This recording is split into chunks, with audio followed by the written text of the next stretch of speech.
Jadi kenalilah istrimu dengan cara yang baik dan bersabarlah di dalam berkeluarga, di dalam kita dapat timang perumoh katanya, ya. Dan kamulah orang yang paling tahu nantinya siapa istrimu, ya.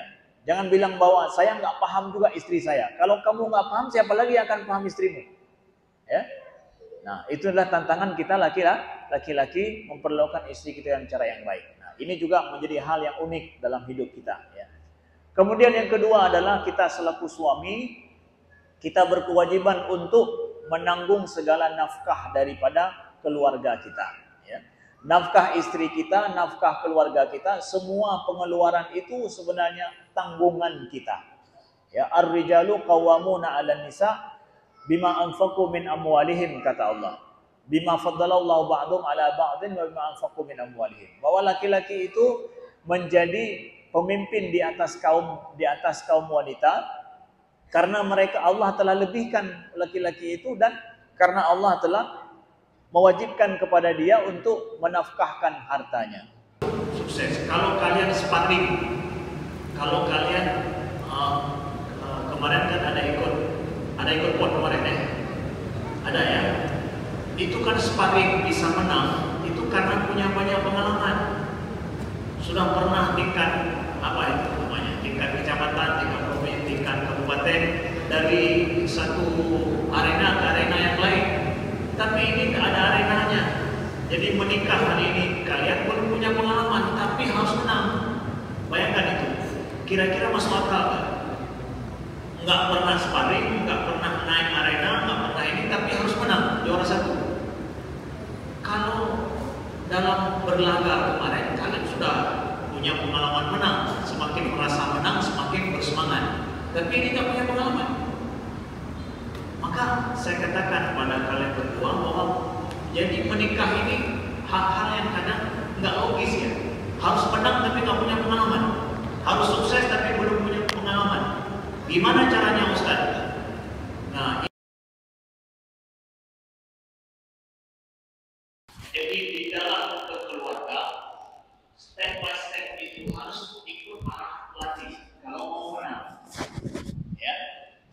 Kalau kita ingin sukses dalam berkeluarga, maka harus ikut tuntunan.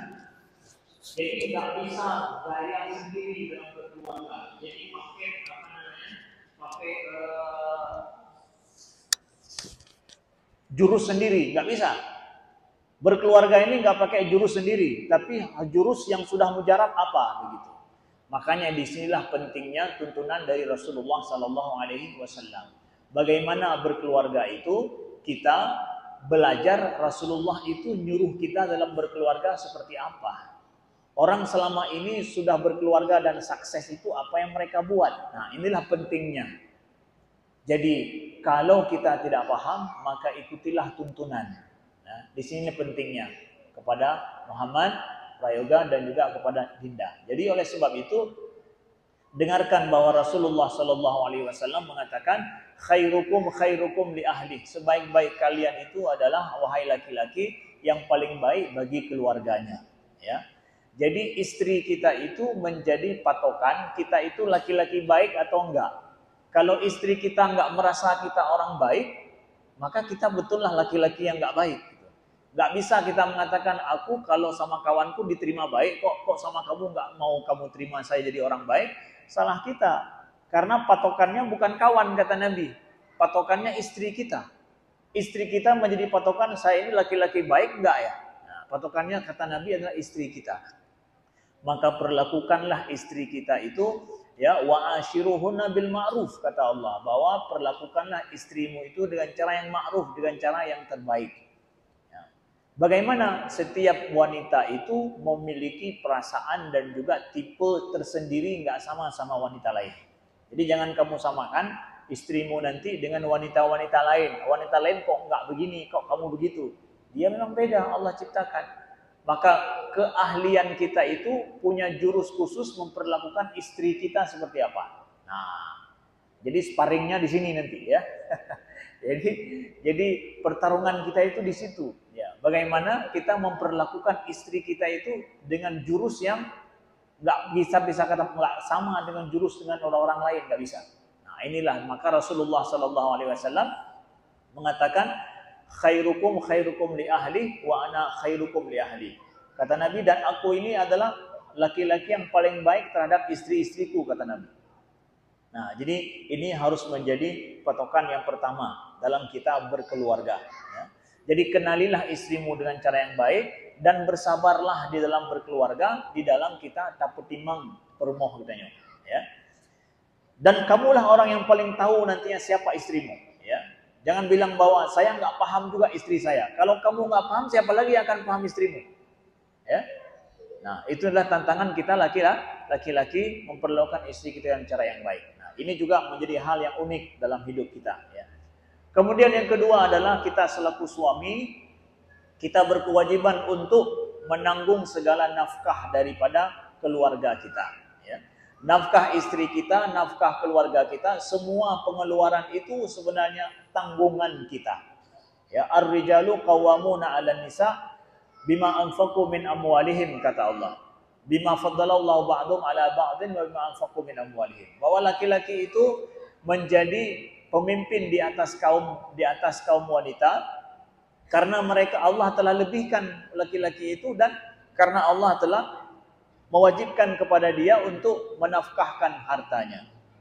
Dalam berkeluarga, kita laki-laki ini yang memulai memberikan nafkah dari hari ini. Hari ini sudah ada mahar nih. Mahar ini kita laki-laki yang memberikan, bukan wanita.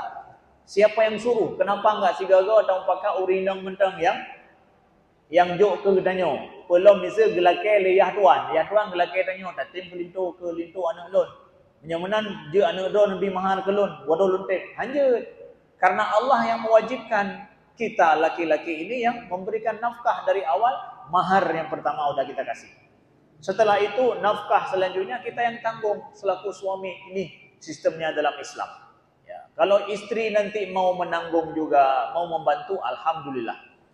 Ya, alhamdulillah, ini kebaikan daripada istri.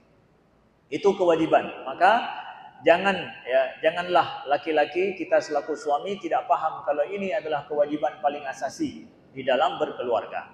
Yang ketiga adalah kewajiban kita dalam membimbing istri kita. Ya.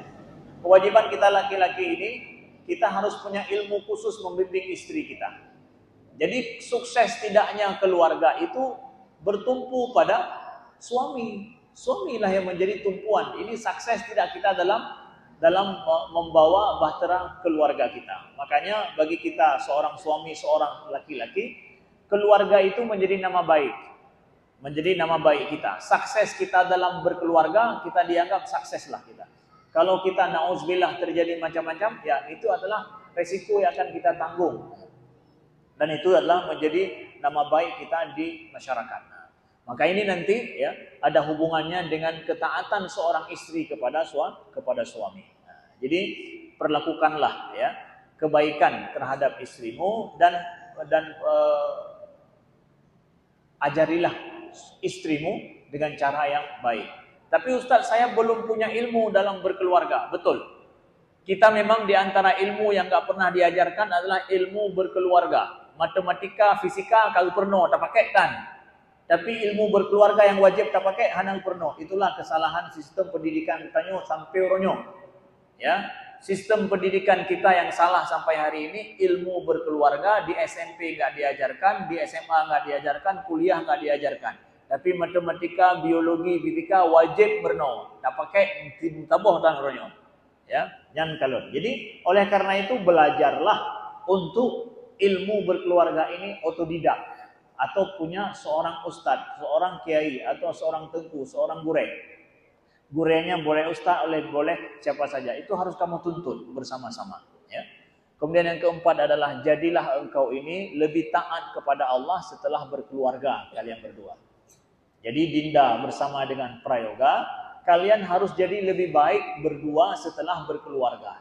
Kalau seandainya enggak lebih taat pada Allah setelah berkeluarga, jadi kapan lagi rencananya? Kapan lagi rencananya? Berkeluarga itu sudah sempurna setengah agama. Maka sempurnakanlah agama kalian setelah kalian berkeluarga. Jarang ke masjid setelah berkeluarga, sudah ada yang bangunin. Sudah ada yang kasih tahu. Ya. Jarang pergi ke majelis taklim setelah berkeluarga, sudah ada yang ngajak. Nah, ini harus kalian paham. Kemudian yang terakhir adalah kepada istri kami sampaikan bahwa kewajiban pertama kita selaku istri adalah taat kepada suami. Taat kepada suami secara ma'ruf, secara benar. Yang Allah sampaikan, yang Nabi sampaikan bahwa kalau seandainya aku suruh sujud seorang kepada orang lain, aku suruh sujud istri kepada suaminya. Karena besarnya hak suami di atas istri. Maka para istri, bahwa sesungguhnya ya kita ini diridhoi oleh Allah atau tidak itu tergantung pada keridhaan suami kita secara baik. Maka jagalah suami kita, keridhaan suami kita, karena itu adalah surga kita ada pada suami kita. Itu sabda Nabi SAW. Nabi katakan bahwa fa innahu jannat naruki wa jannatuki, bahwa suamimu itu adalah nerakamu atau surgamu. Ya, jadi taatlah kepada suami, tapi taat yang sesuai dengan perintah Allah. Kalau suami perintah enggak sesuai dengan perintah Allah, tidak wajib taat kepada suami. Jadi bukan taat buta, tidak. Sesuai dengan perintah Allah. Taat kepada suami. Kemudian yang kedua adalah jaga nama baik suamimu.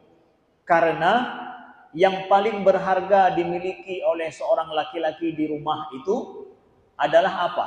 Ini datanya Mbak Urinam, ibu-ibu, kira-kira yang paling berharga yang dimiliki oleh suami di rumah apa? Pemah, pemotor, perumah, atau drone? Seandainya suami kita itu yang paling berharga di rumahnya motor ganyan, sayang tak drone? Berarti motor lebih mahal daripada drone. Dia dah pegang apa? Rumah lebih berharga, berarti drone hana harga. Yang paling berharga dimiliki oleh suami di rumah adalah istrinya. Maka jagalah dirimu sebagai sesuatu yang paling berharga dimiliki oleh seorang suami. Jadi jangan mudah curhat sama orang di luar. Jangan mudah untuk memposting hal-hal yang tidak enak bersama yang terjadi di rumah.